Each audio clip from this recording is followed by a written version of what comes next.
guys, we are gonna go live today. I wish you could hear my heart beating. You can clearly see me sweating. It's not just highlighter, it's me sweating because I am so insanely nervous.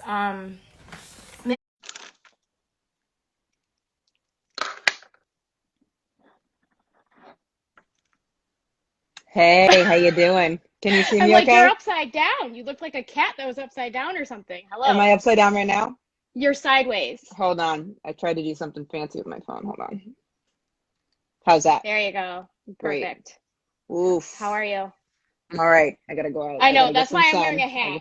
I did the Yeah. same thing right before popping in. I was like, yeah, we're gonna put a hat on this Yeah, it's because that. things aren't going great. What's going on with your Um, hair? Are you okay, are you so balding? no, Hey girl, no, I'm just hey. like quarantine dirty hair. Depression Yeah, hair, girl, come on. I get it. I You get it. know, you get it. So you were supposed to come and headline for us this month, actually, at the end of this Mm-hmm. month. Yep. And then we were hit with the big old scary virus, and we had to Yep. reschedule you for early to 2021. So that'll be in January. We're so excited Hmm. and also simultaneously bummed out that you won't be here. But you took the time to talk with me for a half hour, and I'm Yeah, of so course. ecstatic and just excited to learn the things from you. I Oh usually start boy. these off with, yep, I know we're gonna dive deep. We're gonna dive deep. Um, I want to start off by talking about where you started off because you are from a small town in Maine, right? Mm-hmm, mm-hmm. 2,000 people in really, really rural Maine. I don't know if you've been to Maine before, but thanks, Yeah, David. I appreciate that. I have ADD, so I always get distracted when it pops up. So I'll try to keep that. I'm gonna keep my eyes on your it's eyes. okay. It's You're good. You're good. Don't worry I about it. I started in this town. I didn't start there. I grew up in this tiny town in Maine called Blue Hill, Maine, which is like a coastal town, really, really beautiful. Definitely no comedy. I get that. There's no. The closest movie theater was like there was one that had two. You could watch two different movies. That was half an hour away. But if you wanted to go to a theater with like a bunch of movies, it was an hour away. So it's a small town. Jeez. I know. Where'd you grow up? I grew up in Clarkston, very Hmm. like white America. Very long story of how I ended up there, but I'm originally from Peru. Oh wow. Yeah, so we'll talk all about it in January and come visit.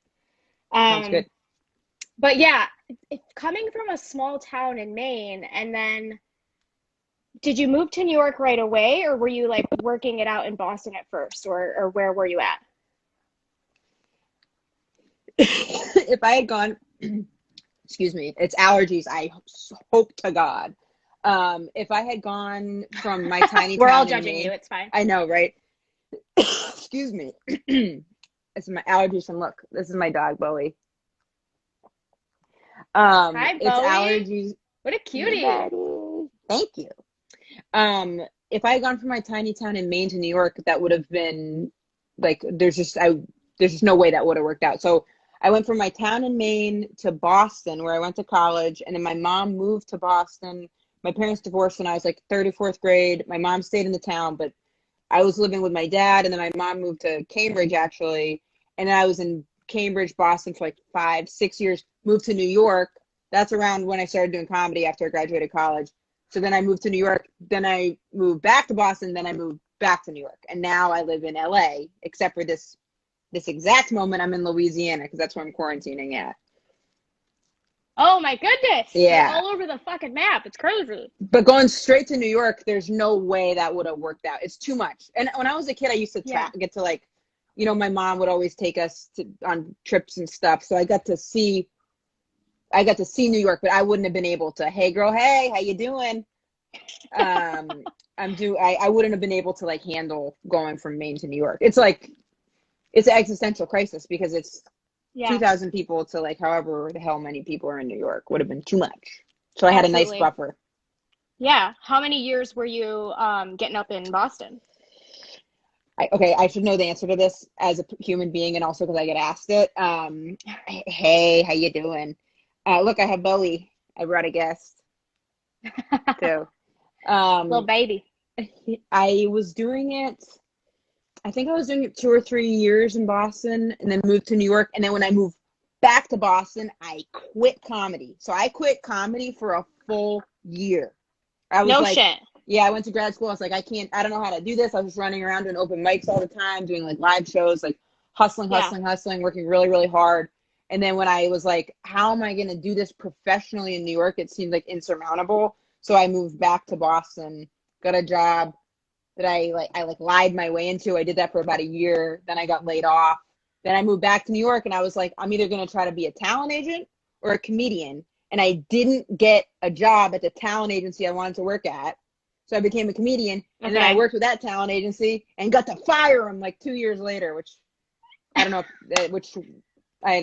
TBD on all that. But Yeah. that was kind of how it went.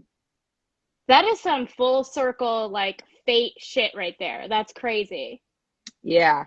It was like either this or that, and then it took you down this crazy road of success. Hey, Joey. Really.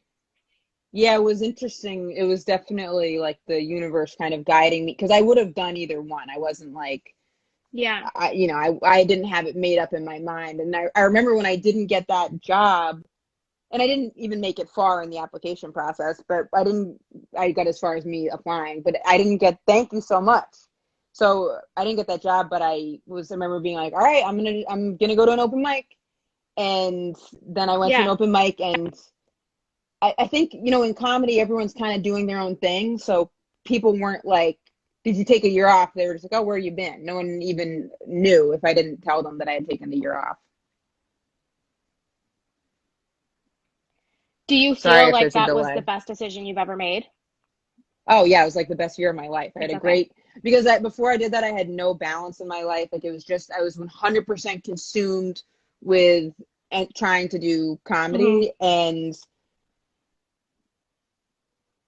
single thing that you do if you've got no like balance in your life. And that's for anything, like anything that you're trying to do. If you just, I've always been into whatever it is I'm trying to do, if it's like school or work or whatever. And so I'm just kind of like an obsessive person when it comes to something I can like, that helps me like escape. Cause I'm always like, I'm never in the moment. I'm always like, I'm doing this, but I'm going to do that. I'm doing that. And I want to do that. Yeah. I am the exact same way. I hit the ground running 2 years ago when I started, and have not stopped. And now I'm like helping run a comedy club. I started my own production company. I am hitting the road as much as possible. I did like a quote unquote tour with a couple other female comics. We went till we hit like every state from here to New York City. It was so much fun, but it also burnt me out. And then quarantine happened, and it was almost like, hey, you got to stay home, dude. Sorry, you actually have to do it. So it's just Are you freaking out, or how do you feel? At first I was freaking out, and then I did a shit ton of yard work. And I've just been really peering into the old soul here. So it's been good. It's been good. And these interviews have kept me busy and going anyway. So yeah, it's important to talk to other people. Absolutely. I do want to backtrack a little bit though. So I want to talk about the Boston comedy scene. We haven't been able to talk about it a ton. There he is again. So cute, Bowie. I just like seeing him on camera. Named after Bowie. Yeah, because he's got the. And if anybody's watching, and I know you guys have dogs, send me a picture of your dog. I love to see, like, not cats though. Get out of here with them. No, any animals. I always like to see. Get out of here with your cats. Sorry. So the Boston comedy scene. Yep. We'll have your. No, you're fine. You're fine. We'll have everybody DM you, just like, instead of nudes, you're just going to be getting cats and dogs and turtles and fish. The Boston comedy scene. Did you run any shows at all? Were you ever like a producer, or were you just strictly doing comedy? I never ran any shows in Boston. In New York, yes. So in New York, that's much more common. So if you're seeing this and you're not a comic, a thing a lot of comics do is like, they'll start running shows to give themselves that opportunity. Good way to network. Sometimes people will trade spots. Sometimes it's not like directly said. There's a lot of that in New York. Like, I've got a show, you've got a show, In Boston, no, I wasn't. But in New York, when I got there, there was this club. It's still run by comedians. It's called the Village Lantern. And it's set up totally differently. So I used to do a show there with a friend of mine on Saturday nights at 7 p.m.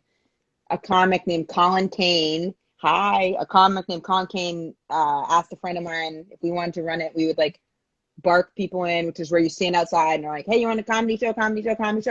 Mm-hmm. luckily she's like a very pretty straight girl, and that helped exponentially, because basically it's being Right. like, you want to watch this show, come with us into this basement, and then you have to get people to go into a basement with you. So that can be a little bit of a tough sell. And then while you're performing, you're For also sure. running up in between and bringing people down. So I did that for like a year and a half, I think, in New York. But Yeah. I never, and then producing, I got a producing job in this show that's on TV now called Turdy Works, which is about a woman in Maine who sells moose poop, which is a different type of producing. That's But incredible. I love but that. I haven't always gotten to just do comedy, but that is probably my comedy, and then podcasting are my favorites, I would say. Gotcha. So when you initially went to New York City, like what made you feel like you were ready to really take the plunge and move on to a bigger hub? So I won this comedy contest that it was called it was like a tiny contest. It Looking back, it would be like if I was an awful cook and then one day I made a grilled cheese sandwich and my mom was like, "This is a pretty good grilled cheese sandwich," and I was like, "That's it, I'm ready to go pro. Like, fuck this. I want a Michelin star right now." That's basically how, in retrospect, that actually was. But what happened Yeah. was I won this contest, and the year before I bombed in the contest. So then when I went back and won it a year later, I was like, "Oh shit, I beat out these 10 kids. Yeah. Time to Packed my go. fucking bags. We're ready to go. I'm Yeah. Game ready. over.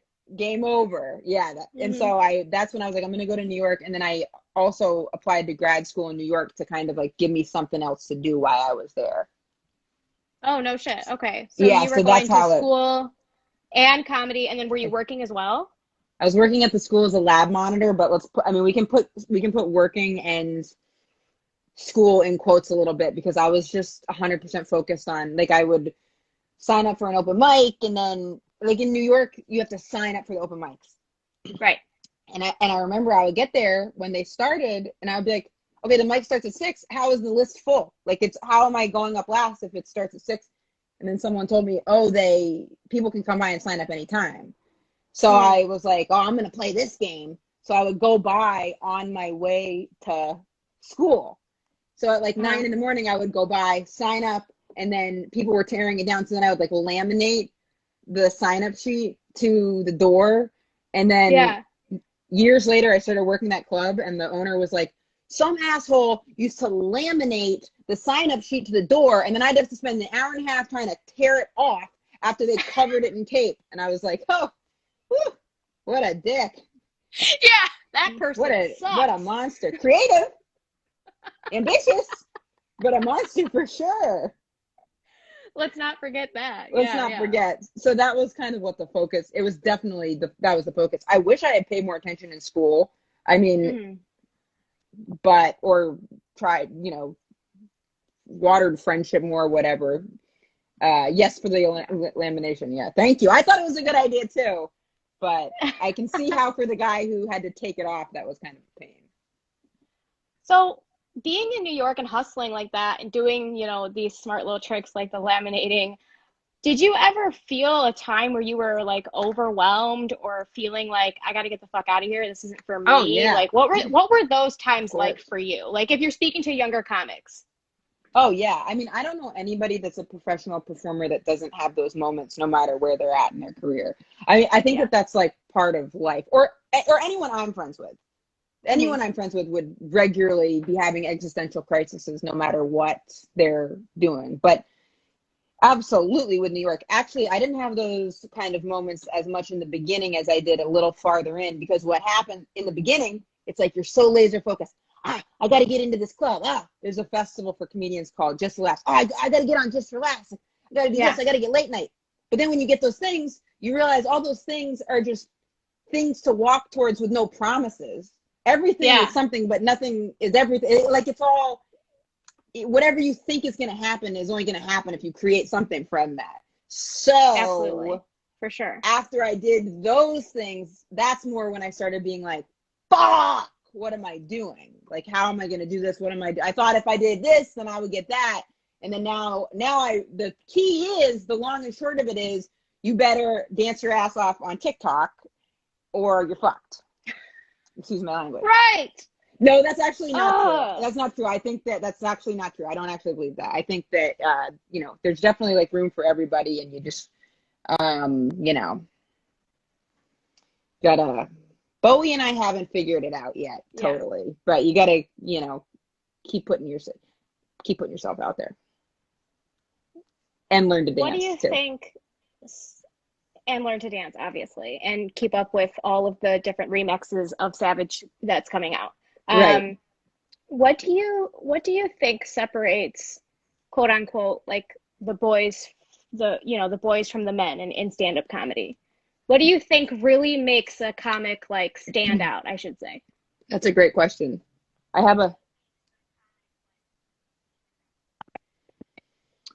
Well, what I think, and I think that this applies to life and a lot applies to everything else too. For me, what really separates the people, someone isn't the raw talents, because there is a lot. There tends to be someone every now and then that's like a unicorn of raw talents, and maybe they'll get a quick break, especially if they're young, especially if they're not threatening,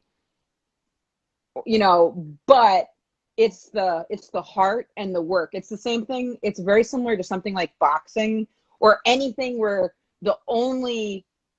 where you're just alone by yourself and everything comes down and society's not pushing you in that direction, and it all just comes down to like your heart in the matter and how well you do with rejection. I'm not saying I do great with rejection. This isn't healthy, but my reaction to it is generally, like I'll always say this. I'll say to someone, if they're like,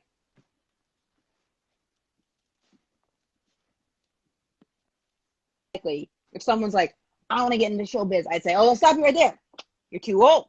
You're not special enough. There's a better version of you. Oh, even in this conversation, I remembered that there's someone who's a better writer, a harder worker, someone with family money, so it doesn't matter if they do this and that, and they can still hire a publicist.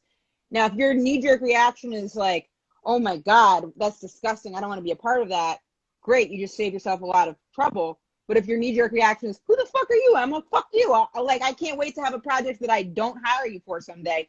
Congratulations, and I'm sorry, but you probably should keep pursuing show business. What's up, Clayton?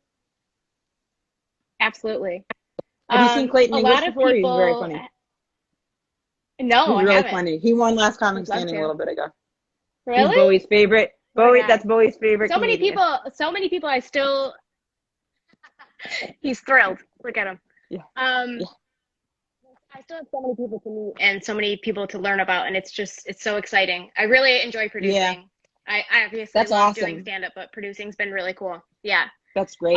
But yeah, like I said a little bit earlier about me like hitting the ground running just like 2 years in and accomplishing a lot in 2 years. A lot of people are like, where did you come from? And how do you keep up? And like all these questions all the time. And I'm like, I don't know, man. I just kind of put my dick on the table and was like, I'm fucking here, and I'm not here to play around, like I want to like set a standard, and I want to keep that bar high, and I want to keep motivating women and people of color, and like, let's just fucking do it and have fun doing it and build up this scene.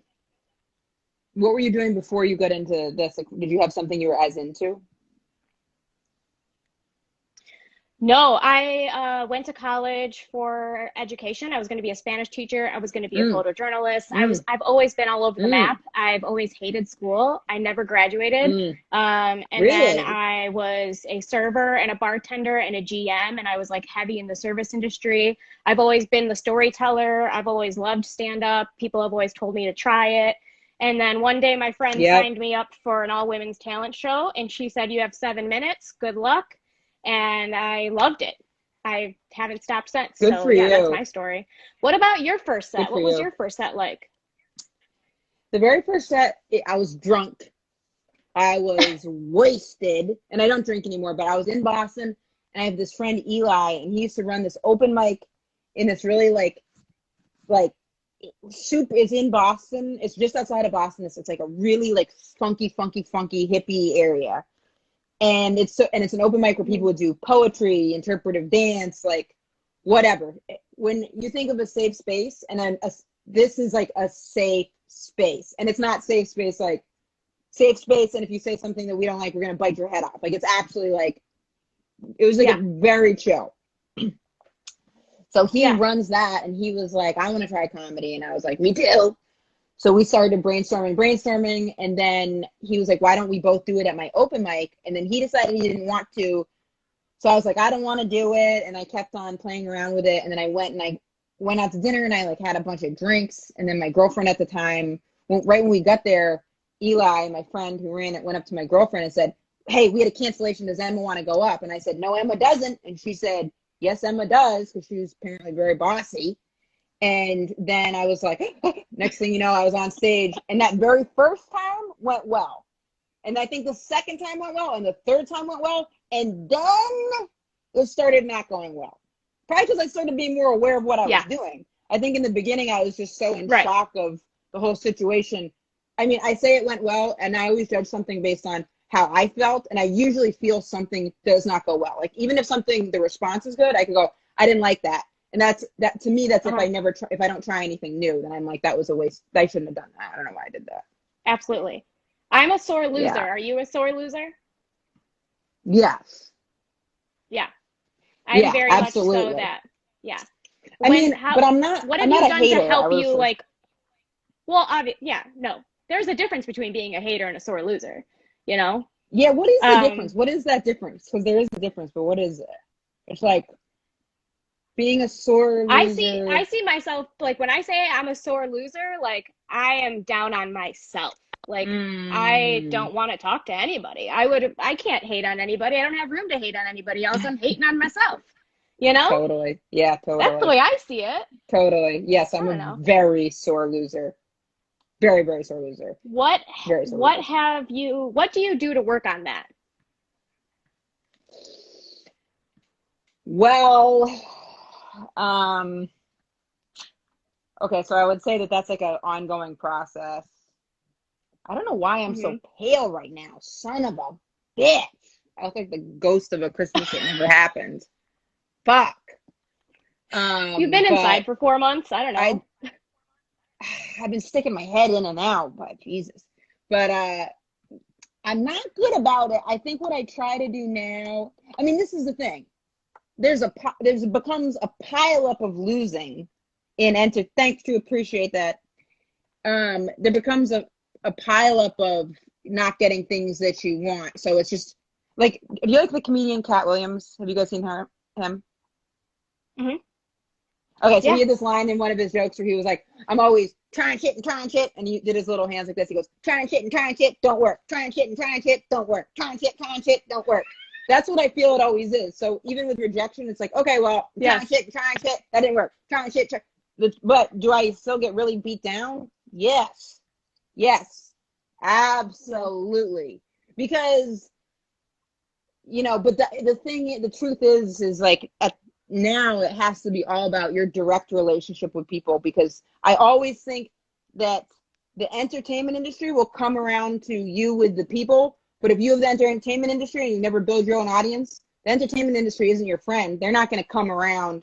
Like, you look at like someone like Gabriel Iglesias, goes by Fluffy. He built his own audience over years. Same with Sebastian Maniscalco. Years and years and years and years. They didn't get some quick handout on something. And then the industry now has come around. Theo Vaughn was grinding. I mean, he was on Road Rules, but everything he did is like, has been through the undeniability of the amount of people that connect with his podcast. Absolutely. So and how do I deal like with the rejections? Not well. Yeah, not well. Yeah. Maybe people take like a walk, that are I would so say. True to, what's that? Maybe take a walk sometimes. For also with rejection, if I feel like if you don't wait to do something good for yourself, if you wait until you have a rejection, that's not great. Like, you want to like try to be healthier before that. So then the rejection or the losing is not as big of a deal. Like if I'm being more balanced and like exercising and like trying to be healthy, then if I get a rejection, it's kind of like, what is it? Like not going to the doctor when you have a broken leg, but going for the regular checkups. What's that called? Preemptive medicine. It's not prenatal. You know what I'm talking about? Yeah. Something like that. Precursor to the problem. Yeah, it's not prenatal. Pre-problem. Yes, Not yes. prenatal. Yeah. Pre-problem. Yeah. Yeah, Pre-problem. we're gonna try to avoid that. I mean, you call yourself a sore loser, and maybe you're, I don't know you personally, but maybe you're a little bit harder on yourself than you actually should be, because Sure. you clearly handled rejection well enough for a numerous amount of years, because now you have, you're there. I don't know if you're, Well, you here's don't the know, I don't know thing. if you've completed every goal. Preventative. Thank you. That's the right word.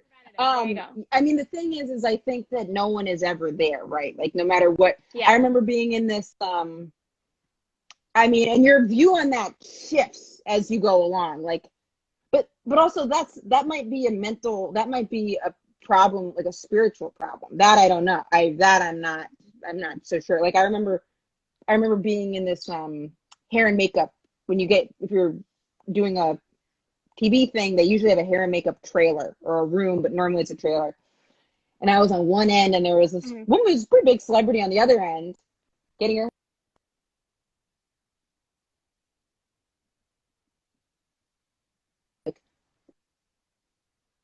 I won this award, I won that award, it's a award show. And in my head, I was like, fuck that award show. You're already so successful. Who cares? But the truth is, it's part of the human nature to care. So you're always going to be like, okay, I got this. And then once you get that, then you're looking around and go, but hey, hey, I want that. What do I have to do to get that? So I don't think it ever ends. Maybe if you like, Right. someone makes a ton of money, then they can, afford a lot of top-down cars, and that can wipe their tears away when the wind's blowing. And or if they've got spiritual happiness, then I don't think you need any of that too. Yeah, absolutely.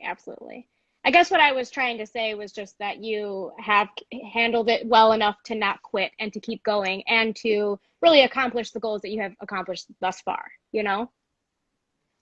Hey, Rachel, but a lot of that is anger. Like, I'll be like if I get rejection, I'll be like, okay, this might sound like a jump. And if you have seen me before, then you know I have ADD. So if you didn't, I got ADD. But have you ever heard of adrenal glands? Have you ever heard of those? Yeah. I don't know exactly Okay. where they're at. Where are they at again? Refresh my memory. So an adrenal gland is in your lower back, and it's what produces something called cortisol. Thank you. I appreciate that.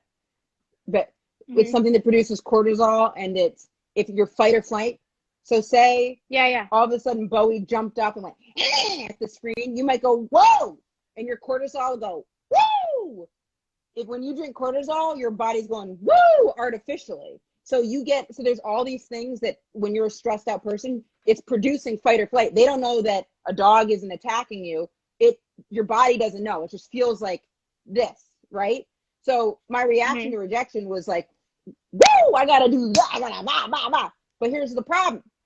I'm 34. I'm pretty sure I burnt out my cortisol. So I need to find some more holistic approaches than being like let's get them, Bowie. I need to find some other ways to deal with it than that, because I burnt out my freaking fight or flight responders. I'm not a doctor, but Absolutely. Now that you're saying cortisol, I'm like, oh yeah, I do remember my therapist pointing out that I'm flooded my brain with cortisol. So yeah, it's all coming back to me now. Your therapist said that? Yeah. So that means that you're probably you're getting worked up or stimulated or whatever. So that's like something that is good to learn to like balance that. And you can do it through diet. Like, I like a lot of coffee,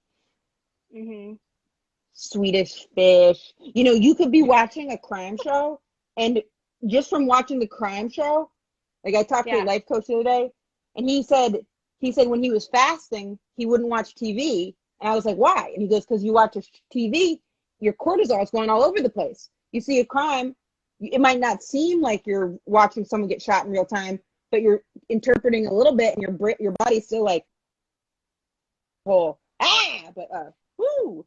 And that's cortisol, and then your body wants food to be comforted. Like, it's just a whole bunch of shit. So that means you're getting stressed if she thinks it's flooding your brain. Yeah. Good for you for seeing a therapist. We're working on it, especially in quarantine. Thanks. Let's see, what else here? We've talked about therapy, we've talked about Bowie. What advice would you give as far as the whole drinking thing? Because you said you're not drinking anymore. Were you a heavy drinker beforehand, and especially when you first started comedy? I was really like balanced and good with it. I didn't take it too far at all. No, I was absolutely, yeah. But here's the thing. I can only speak for myself with that. So did I Yeah. use drinking as a lubricant? Yes, I did. Absolutely, like 100%. Like, and I think that I definitely could have done everything I was doing without it. And I think I just would have done it in a little healthier. I probably would have more fucking cortisol if I hadn't made myself, Yeah. I hadn't been worked up all day and then to calm down drank, because that might feel like it's numbing you out, but it's really screwing your whole body up. So, you know, Yeah. especially when you're younger, all of a sudden you're in these places, booze is around. It's hard. It's uncomfortable. Like it's not fair. It's nerve wracking. It's also fun. It's exciting. All of those things, and then you usually a lot of times you get free drinks. So that can make you want to Hmm. drink a lot. Now, would I have drank too much if I hadn't been in that situation? Probably. Did I drink too much in college, in high school? Yes, I did. So I can't, but the comedy Hmm. definitely signed it being okay in a way where if I had my pursuit was something else, if I was like drinking that much, people would have noticed sooner. You know what I mean? I think. Yeah, So I would absolutely. just say be very careful. Yeah. But I mean, it's really hard to want to it's really hard to deal with those uncomfortable feelings. But I Hmm. mean, eventually, if you're using alcohol, I mean, because I used to always think, oh, it'll make me more loose on stage and I'll drink and I'll try new stuff. But that's not, I would just think it would, when in reality, I wouldn't really remember what I was doing. Do you drink? Absolutely. And your sets are so much better. I do drink, but I'm also Good for you. trying to slow down as well. Ah, Because I'm, again, talking about this like cortisol bullshit that's happening to me. And I know a lot of it stems from alcohol and from staying up late, not sleeping enough, which oh, yeah, already, that's a you're big already one. living an unhealthy lifestyle when you're a stand up comedian. And then you Sure. toss in like a bunch of booze and you're just like, fuck. Right. And chicken But yeah, the wings, same all the with me. chicken You know, in wings. my first year, I was drunk. Oh yeah, all the fries, all of it. Um, but yeah, in my first year, I was drinking way too much and having way too much fun and with alcohol, Mm-hmm. and felt like I was on top of the world when a set would go well. Mm-hmm. And then I realized when I would go sober for a couple months at a time, I would be like, wow, I can actually just feel good just from the high of doing well, or like, Sure. just Absolutely. Absolutely. I'm speaking clearer and my punchlines kind of hit harder. It's such a different you're a different person up there, I think, when you're sober. Absolutely. And also, it's like I remember, um, I over the holidays and around I celebrate Christmas, so the holidays or Hanukkah or Kwanzaa, like around that time, I didn't do comedy for like 2 weeks.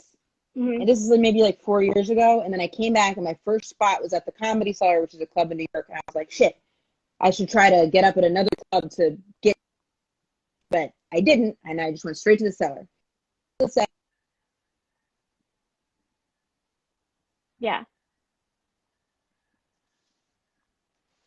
I don't have anything in the been toned because of Corona, but I just interviewed Ashley Heselton and she's going to be on my podcast next week.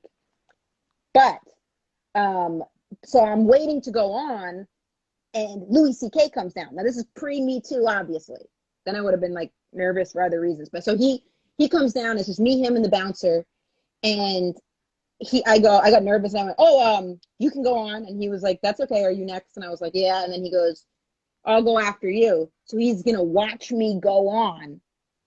And I'm sober. And I went in the bathroom. And I was like, I want to drink to deal with these nerves. And then I was like, I'm not going to. And then I didn't drink, and it was really good. And I got to tour with him. And I remember I was so happy that I let myself try it not drinking, because Hmm. then I was like, oh, but I did Colbert. The second time I did Colbert, I didn't think that went well, and I was sober on that. So I don't know. But no matter what, it's definitely better for it's better. Maybe if I drank, it would have gone even worse. So tough to say. I just watched that right before our interview, and what are you talking about? Why did See, it I feel that appreciate way? that. Why did it Ah, feel that way? I want to hear awful, from your brutal. I perspective. hated the whole thing. But so my podcast has a temporary name. It's called Emma's Bunker, and I'm going to change it after we get out of quarantine. I just haven't thought of a name yet. I didn't like the set because I felt like really rushed, and I felt like I did material on it that I should have saved to do for a longer set. Like I felt like it just if you didn't have any context for who I am, I was asking a lot of the audience with some of the stuff I was doing. That's why I didn't like it. You looked back and you were like, fuck. Well, while it was happening, I was like, fuck. So is the fuel but thank you Yeah, for watching. yeah. Someone's asking, so is the fuel that coffee provides just stress? In other words, the reason coffee gets us going is because it induces stress? Wow, that is such a good question. Wow, I don't know. I know it produces cortisol, and that's a response to stress. So maybe. How crazy is that? Is that coffee makes us stressed? That's really interesting because by It's got to, that same thought, someone could just, instead of having a cup of coffee, someone could just show you bills, or like your mother, someone from high school you don't want to talk to, you and them stuck in an elevator, and then you'd have a stress response that, you know, yeah. like you can only watch Too If Hot to that were the Handle for the case, I next would 10 call my years. mother every morning. Right, right, right, right, right. Yeah. What do your parents think of you doing There you comedy? go. How do your parents feel about you doing comedy? Or your I was raised by a single mom. Yeah, I was raised by a single mom. She is all for it. She is like my biggest Oh, cheerleader. She's great. all about it. But That's great. she's very much like, okay, you're doing great in Detroit. What's the next step? She's very much like, Mm-hmm. how can I support you in Oh, any wow. way? And she knows that I've been like seeing a therapist, and that comedy has really taken a lot of energy out of me. And so Yes. she's concerned and supportive at the same time. And Yeah. she comes to a lot of my shows, and yeah, she's great. She's awesome. Thankfully. That's I know a lot of people yeah. don't have that story. So And that's really the right way for her to be supportive but worried. You know yeah, what I mean? Not worried because of you, just absolutely. worried because it's hard and stressful. Yeah. No, for sure, for sure. Well, I do want to talk a little bit about Louis C.K. and going on tour with Hmm. him. Had you already like done Colbert and stuff before you toured with him, or was that after? After, Okay, because I done it one time. Yeah, I definitely done it one time, and I did Just for Laughs, definitely. And I don't remember. Yeah, I think I had done just. I remember. I remember. So I met him that night, and the comedy club. The setup of the Comedy Cellar is the club is downstairs, and then you eat upstairs. So it's just me and him downstairs. And I was like, if we go upstairs, he's gonna get swarmed. So I talked to him a little bit downstairs, but I didn't want it to seem like I wanted anything from him. So I was like keeping it pretty short. So he was hmm like, I just remember saying, I was like, hey, we have a mutual friend in Boston. He goes, oh, yeah. And I said, yeah, I know a guy named, I said the guy's name. He's like, how's he doing? And then I went, well, his brother died. And then I said, well, I'll see you around. And then I left. And he called after me and went, what happened to his brother? And I was like, oh, he had a heart attack. I think like 2 weeks later, all of a sudden, someone like his manager reached out to my booking agent, and then that night I like flew. He used to fly in a private plane, and we flew to Colorado or something like that. gotcha.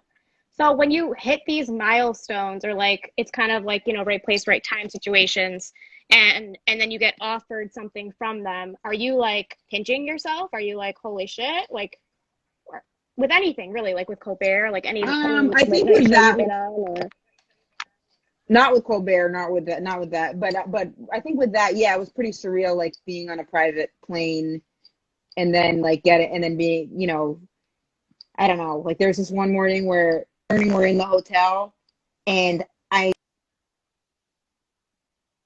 I know Louis Anderson because I've just known him for like years, and he used to host Family Feud. So I texted Louis Anderson. I was like, guess what, Louis, I'm with now. And he was like, what's his plane like? Like, he was asking me questions about Louis C.K., and that was kind of surreal to be talking to Louis Anderson about Louis C.K. before Louis C.K. got in trouble. For sure. Before, no, obviously. Before he got in trouble. Not a ton before. Before he got in trouble. I'd say it was about 6 months before, and then he got in trouble. Yeah. What about getting passed at the cellar? Was that like this is awesome? So once you get past, the entire focus is on staying in. So sometimes I'll see these new comics. Like I saw this one guy, I've seen people like the night they get past post a picture in front. Everyone's like, congratulations. And it's like, all right, well, let's see if we see you around, is how I feel about that. I mean, but also, you know what? Maybe they got better cortisol levels than me. Maybe their cortisol level went low because they took that moment to celebrate and post up a happy picture. Now, how I would have just told a couple people and kept it on the DL, so you don't have to. But you know, once you get in, getting in it is hard to get in, but it is hard to get in, but it's much trickier after you get in. It's a much, you know, trickier thing to stay performing, I would say, because they'll book you.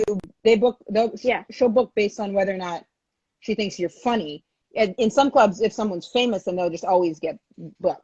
But there, it's like you gotta be that and doing really well. So once you get in, then FT doesn't fuck around. She doesn't fuck around. She's a really beautiful person. She reminds me of like some kind of like royalty. Like she's just got like a majestical energy to her. Essie is the booker of the Comedy Cellar, and if you Google Essie, I can only imagine. A picture of her will pop up, and she's very like, yeah, she's very. You'll meet her someday. Put on a vision board. I should. It should just be multiple pictures of Esty. Yeah, We'll see what happens. Yeah, I popped in on the Sellers live stream on YouTube a couple times and watched, and sometimes she's funnier than the professional comedians, and I love that. Oh, at this point, especially because the comedians are always thinking about what's funny, it ends up making us all like fucked up and not spontaneous. So, yeah, you know, but yeah, like the real show should probably be her and like other people that work there. Like a lot of the staff that works there is really funny, actually. I found out a lot at comedy clubs, like because it'll usually be people that, you know, like comedy, who are usually then more likely to have a sense of humor too. Bowie says hi back. Say hi to your fans, Bowie. Thank you. He's been on a diet recently because he gained some weight because I was sneaking him food, but he's lost it pretty much. Diet Coke. He's getting Diet Coke. I also sneak food to both my dogs, so I get it. You too? They're very spoiled. You have 2 dogs? Oh. I have 2, yeah. I'll send you a picture later after Please the interview. I would get another dog, but I feel like he is so spoiled. I feel like he'd like have a heart attack. Oh, such a cutie though. So cute. Thank you.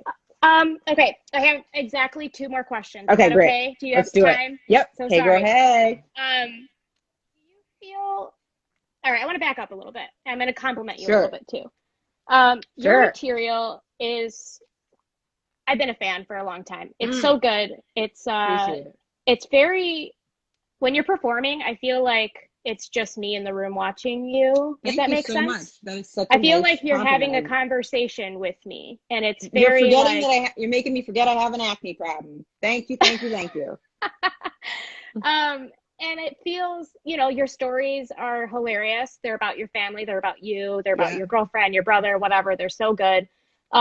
Has that always been with you? Like, have you always been a good storyteller, or is that something that you really perfected just from like years of stage time?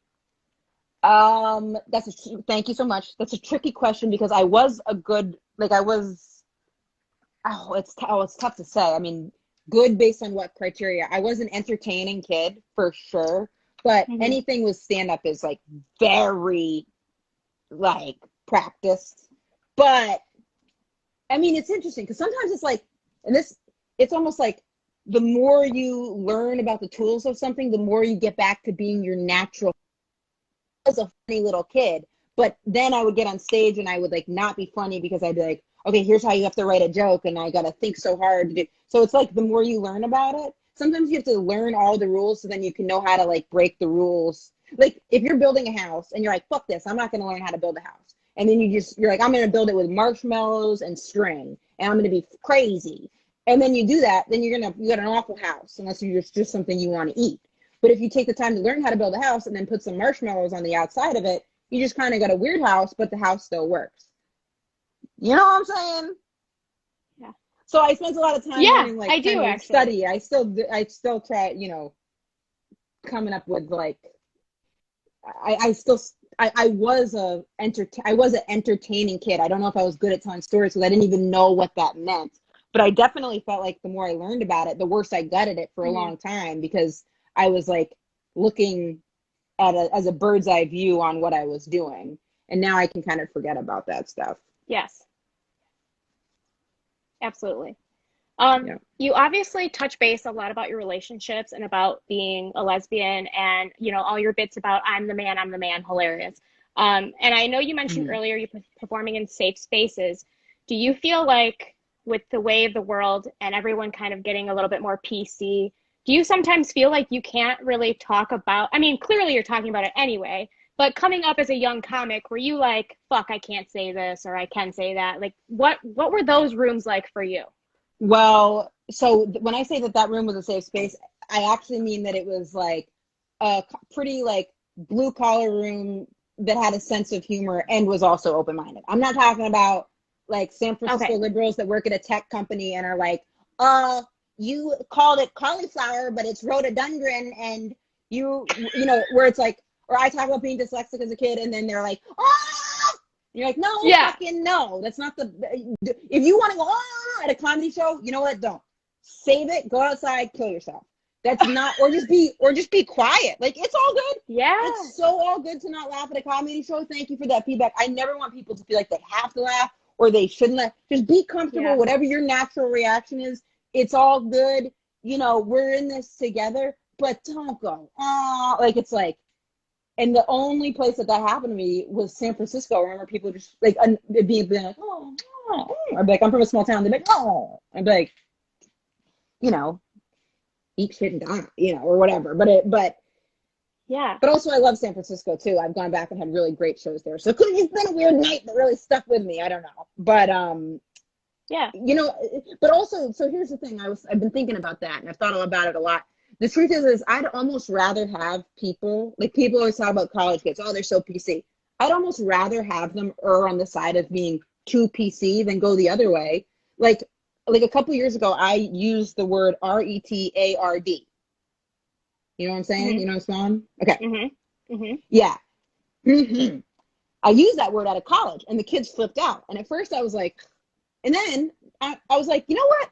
Like 2 weeks later, I was like, they're right. And I'd rather have them police me and be sensitive about that than they were really sensitive about it. They got pissed. But I'd rather have them get pissed than have them be like, yeah, and then them say that word a bunch. So it's like, okay, maybe things have gone really far to one direction about what you can say or can't say, but I'd rather have them be in that direction than the other direction where there's just like unchecked everything. You know what I mean? So it is really tricky, but some of my favorite rooms are in like the South or in, for me, I've never had a association with a city where I'm like, ooh, that city is tough, except for Las Vegas. Las Vegas regularly. I don't know if it's because I'm there a lot, so it's like, but those are tough. Yeah. Vegas is tough for me. Damn. And Bowie. What do you feel? Yeah. Why do you feel that? Like, what's the vibe that you're getting there? Like, why? It's because usually it's like people that were gambling and then they lost money, so then they go see a comedy show. So you're starting the show from the point of them being like, I'm broke, fuck this. Yeah. And then you're like, come out and they're like, so, like, you ever been in the grocery store? And then they're like, no, I can't go anymore. I lost all my money. And then you got to have your show. Or they're really rowdy and are like, Yeah. want to party. Or in Vegas, I have noticed the type of like conservative that's like different because I've been in very conservative spaces and that's been fine. But something about Vegas, I don't know what it is, but it's definitely like a tougher area for me. For sure. For whatever All right, I reason. do want to wrap it up with kind of around our theme of if you were to give advice to younger Emma, when you first started off in comedy, what would that look like?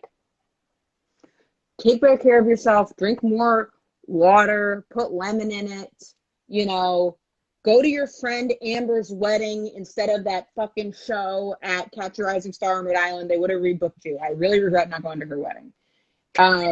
And that's a specific thing that touches on but a broad. That's real. Hey, but that's real. Yeah. Us young comics need to hear shit like that. Totally. That's Remy, yeah. who's a really funny comedian, has a great podcast called How Come. I don't know if you've seen my dog before, but I'm being really obnoxious and bringing him up on the Instagram Live. Yeah, that's what I would say. Go back, take care of yourself, and just take care of yourself more. And also, this is important to remember. Gatekeepers come and go. So you might think, I'm going to try to butter up this person, and here's the deal. They might get fired and get into, like, selling paint. Who knows? So you want to, while it is always good to be nice to people, it's better for you to be developing your skills and getting it out there than just trying to put all your eggs in one basket with one person, because that person might get fired. Yeah. Very true. Like there's clubs very, very true. in Boston. Yeah. In Boston, it's easier to see because it's a smaller scene where people would spend all their time. I'm going to get into this club. I'm going to not necessarily develop my material, but I'm going to just try to get close with the booker. But okay, then that booker has a heart attack. Fucking fuck.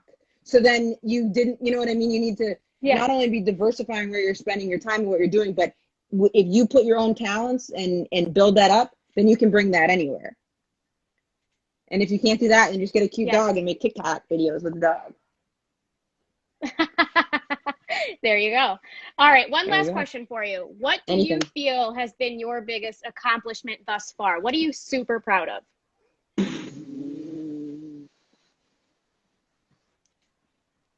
You can do it. I'm really proud of. I was really proud of getting on Crazy Ex-Girlfriend because.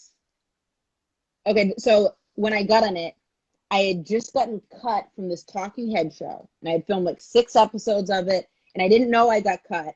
It was like 7 months later, and I'm like, why is the rest of Talking Head is like a reality show that you're just talking on? I was like, why is the rest of the cast filming sketches and I'm not there? So I find out that I had gotten cut, and they never told me, and I got cut because I wasn't urban enough, which I was like, are you fucking? I could have. Why do we have to shoot 7 episodes for you to figure out I'm not urban enough? Like, I'm from rural Maine and then move to New York. Like, I was like, yeah, loud and clear. Like, okay. But they're like, Emma's just not urban enough. Not enough. I was like, I mean, what great show. Wish it all the best. Never aired. Now. So get cut from that I find out, right? Like, I find that out, right? And then I used to do this morning radio show. The host ends up parting ways with the network, and her and I were pitching a reality show with some other people. So now they're not interested in that, and we're not doing the hosting thing. Acne out the ass. Not literally, but like I was having very bad skin problems. Then, thank you so much about Crazy Ex. So then I'm doing this comedy festival in Portland, Oregon. And I remember I had this new manager, couldn't get them on the phone. I just started working with them, can't get them on the phone. I'm like, fuck. And then I was at a cafe with my friend, and she was like, okay, what can you control? You can control putting more effort into your acting auditions and trying to get your skin under control. So then I went on Accutane, and then I started studying acting. That Friday, I got a audition in for Crazy Ex. I did it, and I remember if I had had the morning radio show, I wouldn't have done Crazy Ex-Girlfriend audition because I would have had the radio show, flown to Halifax, gone to the show. Instead, I flew to Halifax earlier, got in, did the audition, sent it in, then I got a call back. I was like, oh shit. And then I was like, I had a chip on my shoulder. So I'm operating from, don't cut me from your Talking Head show. Like, I got nothing's working. You turned into slush, turned into fire slush with knives on it. I'm dramatic. And then, so I go do the audition, working with a coach, trying shit. And then I got that, and then I got to fly to LA the next day, and I was like, it's just amazing when there's cause and effect and it's immediate, because so much is like work. You don't see anything tangibly right away. But with that, I really did see a result of it quick. So I was really proud of that up until we started filming. And then I was like, I got to work on my acting. But there was like a good 12 hours in there where I was thrilled. Also, not only work on my acting, learn how to do, the coach I worked with was named Bill, he's still with us. Comedian and actor Bill Dawes also teaches acting, and he's great. Hell yeah. He's great, and I've had other acting coaches since Bill. Bill doesn't like snap at you. Like I had this guy I was paying, he was so expensive, and I don't know if he's gay, but he had a voice that is very typically associated with a gay male, and he was gay voice. Yeah, and he was always like, ew, what's that? Like, oh my God, no. And then Bill is still with us. Bill Dawes is still alive. And then Bill has a much if you're someone who doesn't respond well to being torn down, Bill is a great acting coach because he kind of builds you up. Yeah, Bill Dawes is awesome. I wouldn't have gotten Crazy Ex-Girlfriend if Bill Dawes hadn't worked with me on that audition, and he was very like, I wouldn't have got it if it wasn't for him. Amazing.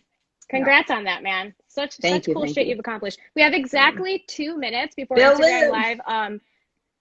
We have exactly 2 minutes before Instagram Live kicks us off. Just do a quick plug and a goodbye for us. Okay. And thank you so much for being here. I thought you were about to say do a quick impression, and I was like, my phone died. So I'm going to say this. Go listen to the podcast, which is temporarily called Emma's Bunker, and check out my episode with Remy, because she's in here right now. So check that out. And then I'm Instagram. Perfect. Hey, Turdy Works, and watch Turdy Works every Tuesday at 10 p.m. Turdy Works. Mary, this is my dog, Bowie. What's up? Yeah, watch that on Tuesdays and the podcast, and then follow me on Instagram. Oh my God. If Bill was alive. Perfect. Oh God. He didn't teach me enough to act, so I can't do an impression of him yet. But yeah, thank you so much for having me, and I look forward to being at your club when yes. When it's January. January 29th. We got you in the books. It's going to be great. You're bringing your own feature. Can't wait to meet them. Yes. You have been so great. Thank you so much for taking the extra time. I'll talk to you soon. Of course. I really appreciate it. Good luck with everything. I'll see you then. Thank you so much. Bye guys. Okay, Emma Willmann. I'm going to go take a shower because I just was sweating so much during that. I was so nervous. She's so amazing, so funny. We all know where to find her. A Colbert Show, Netflix, all the things she's accomplished and done. Crazy Ex-Girlfriend. Yeah, amazing. Great way to end the week. I have been interviewing comedians Monday through Friday, 7 p.m. Eastern. It's been a lot of fun. I've got 27 seconds remaining. Make sure you're keeping up with us. We're going to continue to interview these awesome comics from all over the nation. We're doing past and future headliners at the moment, and then we'll move on to our features and then our guests, guesties, if you will. I've been Johanna Medranda. You can find me at Average Joe on Instagram. I'm all over the place. I'll be taking over the Independent Comedy Club Instagram for a while. Connor Mead's going to do a couple of these next week, so make sure you catch her. She's a great host, great comedian, great producer, and my best friend. So thanks again, you guys. Have a great night. Stay safe. Do the things. Wear the mask. Good night.